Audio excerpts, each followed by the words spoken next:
5 years ago, my ex-wife took everything, my daughters, my name and my reputation, burying me under a mountain of lies. But when a single newspaper article exposed the truth, it set off a chain of events that no one could have predicted, and changed everything. It's been over 5 years since my ex-wife, Adelia Lynn Masters, who worked as a branch manager at Bank of America, asked for a divorce. Her reasoning was straightforward. She claimed she no longer loved me. She insisted that no one else was involved, explaining our separation as a natural drifting apart over time. Despite my suspicions, I was never able to find any proof to confirm my doubts. When it came to custody, we agreed to a joint arrangement for our daughters, who were 14 and 12 at the time. However, during private discussions with professionals, both girls chose to live with their mother. I hadn't thought about those painful details in a long time, until Thursday morning when an article in USA Today brought them all rushing back. The article featured Adelia Lynn Peterson, now a junior vice president at the regional office, alongside her husband Ronald Peterson, a senior vice president. The piece covered a charity event they had attended in New York. Another photograph showed Adelia's daughters, Amanda and Miranda Peterson, now 19 and 17, elegantly dressed and described as promising young women. It was clear that Adelia had finally attained the prestige and social status she had always aspired to. According to the article, she was highly sought after in elite circles. What caught my attention most, however, was the mention of her husband, Ronald Peterson. He was once nothing more than a casual acquaintance of mine, but according to the article, he and Adelia had met while working together at the same Bank of America branch. Once upon a time, those girls were my daughters. Now they had different lives, different names, and seemingly no connection to me. Shaken, I immediately called my trusted assistant. I wanted to verify whether the terms of our custody agreement had been honored. My assistant and I had previously ensured that both parties were present when finalizing arrangements with our lawyers. But when I reached out, I was stunned to learn that Adelia had been transferred out of state. When the court asked if I had ever given consent for my children to move, my answer was a firm no. That was the moment everything changed. Judge Donald McDonald's demeanor shifted instantly upon hearing this revelation. His expression hardened, and he instructed me to try reaching Adelia on her cell phone. As I stepped out of the courtroom, my hands were shaking. I had no idea I was about to step into a nightmare I never saw coming. Even the social services team that interviewed my daughters had no knowledge of these shocking accusations. Despite thorough questioning, neither of the girls ever mentioned me, and there was nothing in their responses that hinted at any hidden truths. However, over the past 5 years, whispers and speculation had continued to circulate in our city, largely fueled by members of Adelia's extended family. Throughout this ordeal, Judge Donald McDonald and I remained in contact. Our mutual love of fly fishing led to an unlikely friendship, one that extended beyond the courtroom. Because of this connection, I wasn't entirely surprised when one evening after dinner, he confided in me about something troubling: rumors that Adelia's relationship with Ronald Peterson went back much further than she had ever admitted. It was widely believed that their connection had started as mere colleagues at the bank, but suspicions grew that their involvement might have been far more personal from the very beginning. After our wedding, Adelia had been hired as a financial loan specialist in the very department Ronald managed. At the time, I hadn't thought anything of it. I was too focused on launching my own consulting firm. But now, new questions had surfaced, ones that shook me to my core. With Adelia's name change after remarriage, a disturbing thought entered my mind. What if Amanda, my eldest daughter, wasn't biologically mine? Was she Ronald's?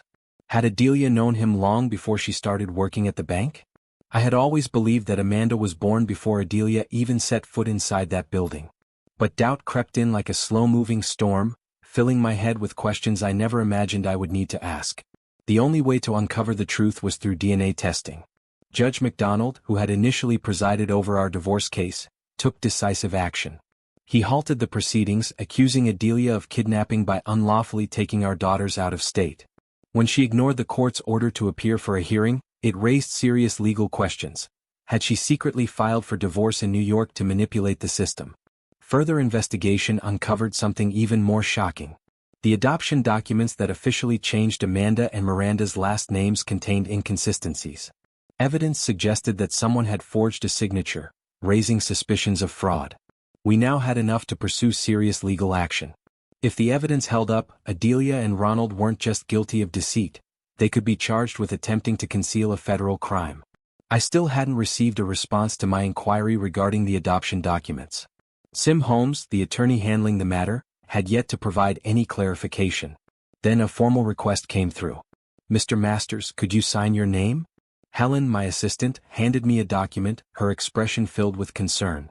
"Helen," I said, "please draft a letter on our company letterhead confirming that I have fulfilled the FBI's request, as directed by Mr. Holmes and Douglas Dale. Make sure it includes a statement affirming my character." Helen nodded, understanding the weight of what I was asking. She had seen firsthand the damage caused by the false rumors Adelia had spread about me. I had lost countless friends and family members due to her lies, and Helen, who had worked by my side for years, had witnessed every moment of my struggle. Before all of this, she would have never believed someone could be so ruthless. But after seeing how far Adelia was willing to go, she no longer doubted human nature's tendency to deceive. She often wondered how much suffering I would have to endure before the truth finally prevailed. For Helen, waiting for justice was agonizing. She had always believed that people preferred lies over uncomfortable truths, and she had seen how easily reputations could be destroyed by whispers and speculation. Many assumed that without my company, I would collapse under the weight of my circumstances. But I was still standing. Over the years, my bond with Helen had evolved. What had begun as a simple employer-employee relationship had transformed into something deeper. I had been there for her during her own moments of grief, supporting her through the loss of her late husband, comforting her when she had to say her final goodbyes. Now, after 5 years of watching me battle my own demons, she had come to a realization. She wanted to grow old with me. Yet, despite everything, the past still haunted me. No matter how much I tried to move forward, I remained trapped in a reality shaped by the betrayals of others. That night, as we sat at dinner, I found myself lost in thought, barely touching my food. Across the table, Roger, a longtime confidant, looked at me and spoke without lifting his gaze from his plate. "Until someone walks into my office and presents real evidence," he said flatly, "I won't believe a word of it." He paused before adding with unsettling finality, "And until the task is completed, as far as I'm concerned, everyone involved is dead to me." I nodded in agreement with Roger, acknowledging that I understood his perspective. He, in turn, admitted that he understood mine, the frustration, the betrayal, and the way I had been treated over the past 5 years. "I just want to clear my name," I muttered, my voice laced with bitterness. "I'm tired of the lies being spread about me." Helen, who had been standing nearby, cast me a sympathetic glance before quietly returning to her work. I reached into my wallet, pulled out my card, and settled the bill. On impulse, I decided to double the amount, leaving what was likely the best tip of the evening. That weekend, I found some solace in the one place that still brought me peace, the lake. Canoeing across the calm waters, I spent my days fishing, managing to catch my limit each time before releasing the rest back into the water. Lately, I had developed a particular fondness for fresh rainbow trout, pan-fried in flour and butter. Each night, I savored the simple pleasure of a meal I had caught with my own hands. On Monday morning, as I sorted through paperwork in my office, Helen walked in with a curious expression. "Boss, I have to ask, why do you need notarized statements?" she inquired, clearly intrigued. I couldn't help but grin. "For slander," I replied casually. Helen's eyes widened. "Oh my God," she gasped before breaking into laughter. "You're going to take everything she has." I leaned back in my chair, my smile unwavering. "Isn't it worth it?" She nodded, her laughter fading into agreement. Yes, it is. It's the only way to justify yourself and restore your reputation. And by securing a court order to freeze their assets before my defamation case is even heard," I added, "I can make sure they have nowhere to run." Helen smirked. "They'll have no choice but to turn to whatever legal help they can still afford." I had anticipated that Adelia might try to make amends, perhaps to rewrite history in her favor. Sure enough, she had reached out last week, supposedly in an effort to smooth things over. But the truth was, she wasn't interested in making things right. She and Ronald had already admitted, at least in private, that every accusation she had ever made about me was false. Yet, despite this admission, I couldn't detect a shred of remorse in her. Adelia wasn't weighed down by guilt or regret. Instead, she was far more invested in protecting the life she had built for herself, one carefully constructed on deception. And so, she carried on as if nothing had ever happened. Seeing her photo in the newspaper only reinforced what I already knew. My daughters had not reached out to me because they believed the lies Adelia had spread. The falsehoods she had carefully woven over the years had taken root, and to them, I was nothing more than a distant memory, a man they once called their father. "Well then, let's get started," I said with a chuckle, knowing full well that in America, we tend to take legal action over just about anything.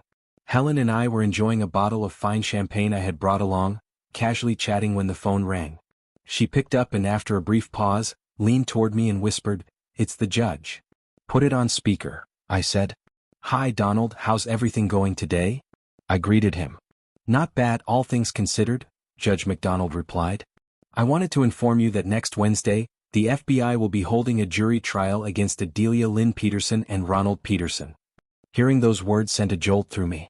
The wheels of justice were finally turning. Later that afternoon, FBI agent Doug Dale reached out to me personally. "John, I need you to stop by St. Francis Hospital before 6 to donate a blood sample for DNA testing." Without hesitation I agreed. It was a small but crucial step toward unraveling the truth. That Saturday morning I was out on the lake, fishing and enjoying a quiet breakfast when my phone rang. Helen's name flashed on the screen.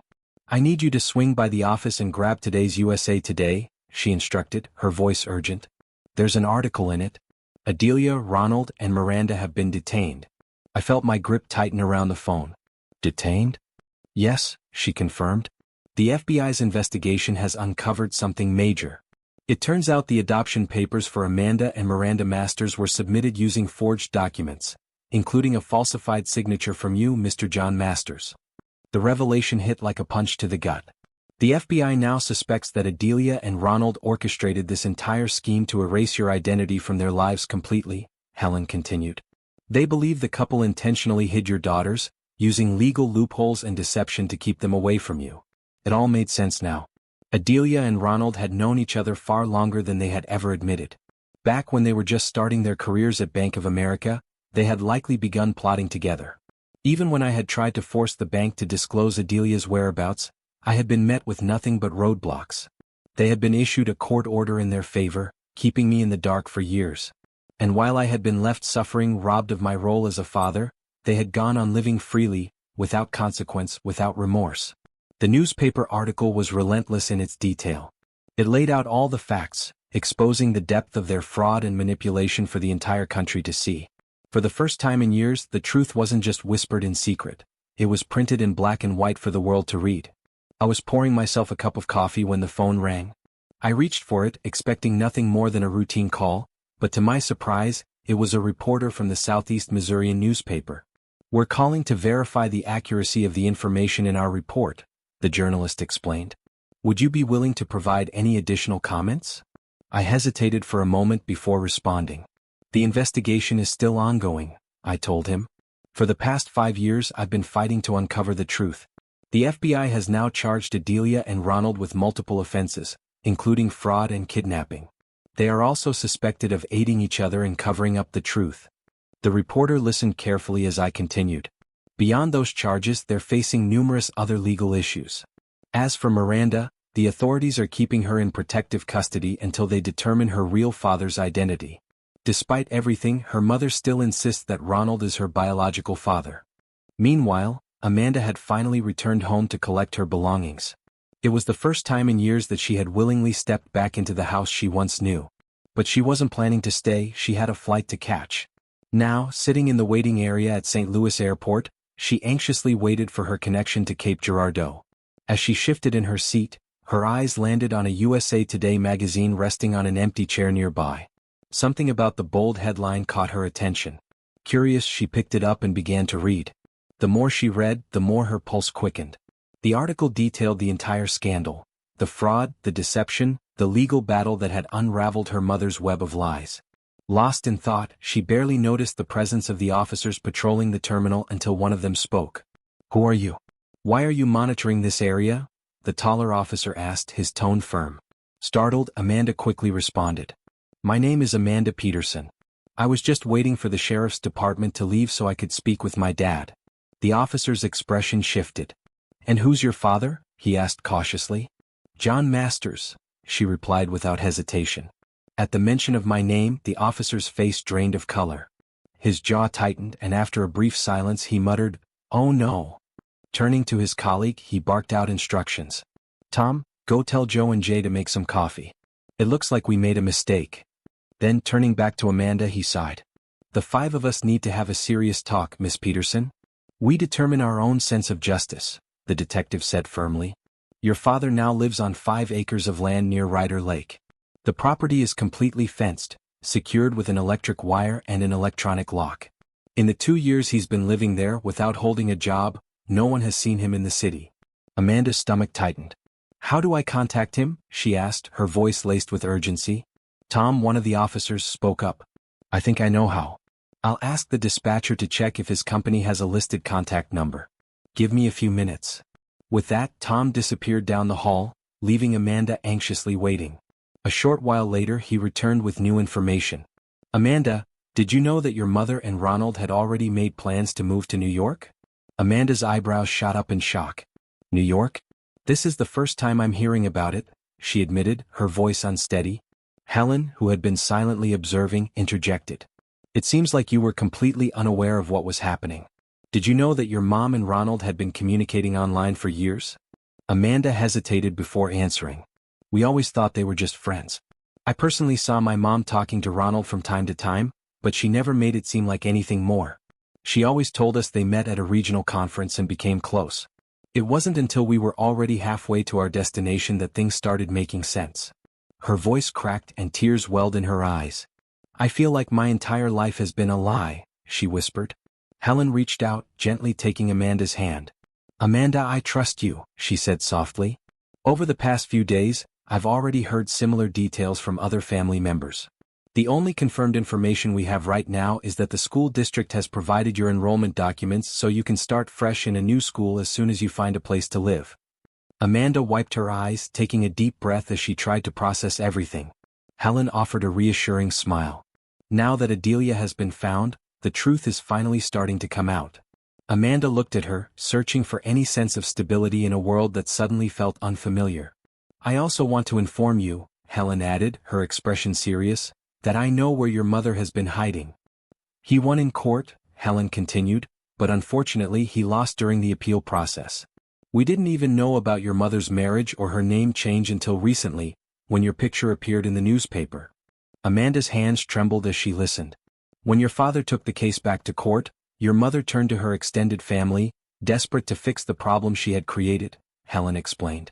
For more than 5 years, your father has been the target of constant attacks, all because of your mother's actions. Amanda's voice broke as she whispered, they made sure everyone believed her accusations.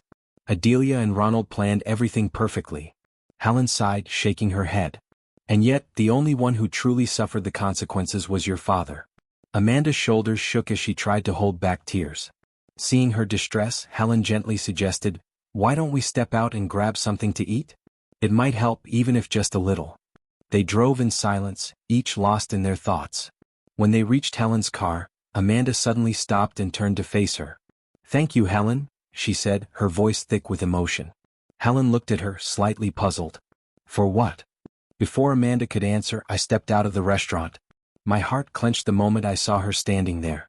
Her eyes locked onto mine and within seconds she broke down, sobbing. Without hesitation, I walked toward her, closing the distance that had been forced between us for so long. Sitting down beside her, I took her hand in mine, trying to steady her trembling fingers. For the first time in over 5 years, I looked into my daughter's bright blue eyes. We didn't need words. The weight of everything that had been lost, the pain, the longing, it was all there, reflected in our tear-filled gazes. Some emotions run too deep for conversation. Sensing this, I quietly signaled the waitress. Bring us a generous flask of your homemade wine, I requested. Without a word, she nodded and returned with the first pour. As Amanda wiped her tears, I took a deep breath, my mind drifting to the decision I had made years ago. 3 years ago, after the second attack, the one that put me in the hospital after a knife wound, I had rewritten my will. I had left everything I owned to Amanda. I had always known the truth would come out. Now, I could only hope it wasn't too late. I thought my life was over, I admitted, my voice heavy with emotion. But Helen was the one who stood by me during my darkest moments. When Helen returned and saw Amanda in tears, she immediately asked what had happened, her concern evident. Nothing that will make things worse, I reassured her. I was just telling Amanda about my time in the hospital, how you took care of me when I had no one else. Helen's expression softened. I also made an important decision back then, I continued. I revised my will and left everything to you. They think that money and assets are what matter most, Helen said, shaking her head. But real wealth is in the people who stand by you when everything falls apart. I nodded, but my mind drifted elsewhere, to the years I had lost, to all the moments in my daughter's life that I had missed. Amanda, it turned out, had been struggling in a career she didn't love, trapped in the corporate world while simultaneously earning her master's degree in business management online. She wasn't seeing anyone seriously, and from what I could tell, she had been carrying more burdens than she let on. "Why don't you join us?" I suggested, looking at her. "We have the resources and we could use a fresh perspective." "You could start in a junior position and work your way up," Helen added encouragingly. Amanda hesitated. "Are you really considering this, after everything we put you through?" I could hear the guilt in her voice, but I didn't want her to dwell on the past. "The only thing that matters now is moving forward," I told her. After a moment of contemplation, Amanda asked if she could get a copy of USA Today. "There's an article about us that I'd like to read," she explained. Helen noticed me walking toward the terrace and soon followed. "How are you holding up?" she asked gently. I let out a deep breath. "I feel emotionally overwhelmed," I confessed. Without thinking, I pulled her into a hug. Helen gave me a reassuring squeeze before stepping back. "Why don't I take Amanda with me to pick up some clothes from my house?" she suggested. "That will give you a little space to process everything." I appreciated her thoughtfulness. "I'll send you the access code for the electronic gate lock," I told her. Just then my phone rang. It was Doug Dale from the FBI. His voice carried a note of excitement. "This is great news," he said. "By the way, Amanda was already on her way to see you last night. Also, please let her know that her sister found a copy of the article online." As we processed the news, Doug added one last piece of information. When we broke the news to Ronald Peterson, he was shocked. Adelia had misled him all these years, making him believe that Miranda was his biological daughter. Despite this devastating revelation, Ronald was far from innocent. "He still faces a considerable prison sentence," Doug added, almost cheerfully. "Justice is finally catching up with them. And for the first time in years I felt like my life was, too." I inquired about the legal names of my daughters, hoping for clarity. The response came swiftly: their official surname was now Peterson. It took only a single day to finalize the necessary paperwork and complete the legal process. By Sunday, the Southeast Missourian had published the full story in their weekend edition, detailing the years of deception, the legal battles, and the long-awaited revelations. That evening we gathered at Hickory House for dinner, surrounded by close friends and family. The atmosphere was warm and lively, and I couldn't help but notice the unmistakable happiness radiating from Helen. At one point, her sister-in-law, with a playful smirk, teased, "After 6 months of cooking for Helen, maybe you'll finally put on a little weight." Everyone laughed, and even the restaurant owner, an old friend of ours, came by to congratulate me. He insisted on covering the bill, refusing to take no for an answer. As I glanced around the table, I picked up on something else. Helen's sisters-in-law seemed envious. Not in a malicious way, but there was a noticeable admiration, maybe even a little jealousy, over the new home and life she was building. Meanwhile, across town, another part of the story was unfolding. "I heard rumors that we were kidnapped," Amanda said later that night, frustration clear in her voice. "And that our father bullied us, which is completely untrue." Miranda nodded in agreement. "Some of Mom's extended family may be the kind of people to behave that way," she admitted, "but Dad never was. Any attempt to harm him now is an attack on both of us." Amanda's voice grew stronger. "We are a family and we stand together against any injustice." She hesitated before adding, "During the divorce, Mom told us that Dad was just getting what he deserved. But none of us deserved this. Not the trauma, not the pain." The weight of her words hung in the air. The next day the girls had a shopping trip planned, a rare chance to unwind. Helen, Miranda, and Amanda disappeared into racks of clothing, excitedly discussing styles, trends, and sharing the kind of feminine secrets that I would never understand. By the time they realized I had stepped away, I was already on my way back. Helen noticed first. "Where'd you go?" she asked. I shrugged. "Just to the bathroom." I returned just in time to see Miranda trying on different outfits, each time turning to ask for my opinion. To me, she looked incredible in everything. But I kept it simple. "You look great," I told her honestly. After what felt like hours of browsing, they finally settled on their purchases. We walked out of the store with 2 bags, $300 lighter but full of renewed energy. Back at the house, Helen could barely contain her excitement as she whisked Miranda upstairs to show her something. Later that afternoon, Amanda received a message and suddenly grew serious. She glanced at her watch. "There isn't much time left before we have to go." Then she turned to me. "Would you come with me?" she asked. I met her gaze and nodded. "Of course." As we finalized plans, I assured her, "I'll send you a text with instructions." The journey wasn't over yet, but for the first time in years, it felt like we were finally on the right path. I was caught between two emotions, pride and anxiety. Pride in everything Amanda had overcome, but anxiety over what still lay ahead. It seemed like she had been driving nonstop all day, determined to reach us as quickly as possible. The moment she pulled into the driveway, Miranda and Helen were already rushing to the door, eager to greet her before she even had the chance to step out of the car. Amanda looked utterly exhausted but otherwise unharmed. It wasn't until I saw my daughters standing together for the first time in years that the weight of my emotions finally broke through. Taking a deep breath, I made a decision. "I'm taking a vacation until the end of the week," I announced. "There's still a lot we need to take care of." Between Amanda's return and the upcoming engagement, there were legal matters that needed immediate attention. Miranda's school enrollment had to be finalized, and we had to ensure that every document correctly reflected their true identities. Later that afternoon, news of our engagement spread quickly. It was met with a mix of surprise and excitement, though most people had seen it coming. Just then, I remembered something. "Chris, we received a courier letter from the FBI. Can you pick it up at 5? Chris nodded. "Thanks for reminding me, I almost forgot about it." That evening we reviewed the legal documents more closely. The discrepancies were glaring, particularly in the third paragraph, where it was noted that I had never used my full middle name when signing legal paperwork. Another critical clue was the date of my supposed signature.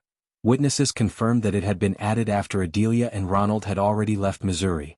The second page contained an official court ruling. Amanda and Miranda Peterson were not their legal names. For the next week, we focused entirely on correcting every legal misstep, making sure all records accurately reflected my daughters' real identities. Finally, the day of Adelia's sentencing arrived. The courtroom was silent as the judge questioned her lawyer, pressing him on whether he truly believed his client had been honest throughout the case. The lawyer hesitated. "No, Your Honor," he finally admitted. Turning to Adelia, the judge asked, "Do you wish to plead guilty?" She lifted her chin slightly, her voice devoid of remorse. "I don't mind, Your Honor." Judge McDonald didn't hesitate. "I am sentencing you to 5 years, to be served in state prison." Her lawyer immediately protested. "Your Honor, isn't that too harsh?" The judge remained firm. "In my opinion, no. But she has the right to appeal." With that, the trial was over. As we left the courthouse, the tension that had weighed on us for so long began to lift. Amanda, Miranda, and Helen were already discussing plans, their energy contagious. "We should go fishing before it gets too hot," I suggested. I had never seen 3 girls so excited in my life. Their animated chatter filled the air, a stark contrast to the silence that had haunted us for far too long. For the first time in years, I felt like we were finally free. I wished I had brought earplugs. The noise was almost overwhelming. Laughter, conversations, and the occasional outburst of excitement filled the hall. Then, out of the corner of my eye, I noticed a couple quietly slipping out of the room. At first, I didn't think much of it. But then I looked again. It was them. My mother and father. For a moment, I just stood there stunned. I hadn't expected to see them. Not today. Memories rushed back, of my father disowning me, of him cutting me out of his life entirely. He had made it clear where he stood back then, and for years I had stopped wondering why. And yet here they were. Despite the flood of emotions, I pushed those thoughts aside. Today wasn't about the past. It was about the future. In the end, Helen and I exchanged our vows on Mother's Day. Amanda stood proudly as a bridesmaid, alongside Miranda and my niece. Chris, my closest friend through all of this, stood beside me as my best man. My 2 nephews took charge as masters of ceremonies, keeping the intimate gathering lighthearted and warm. The ceremony took place in the backyard of our home, with the serene lake providing a breathtaking backdrop. Helen's brothers had worked tirelessly to prepare the space, transforming it into something truly special. The judge, who had been by my side for years through legal battles and hardship, now had the honor of officiating our wedding. We stood beneath a beautifully decorated gazebo, covered in fresh spring flowers as we said our vows.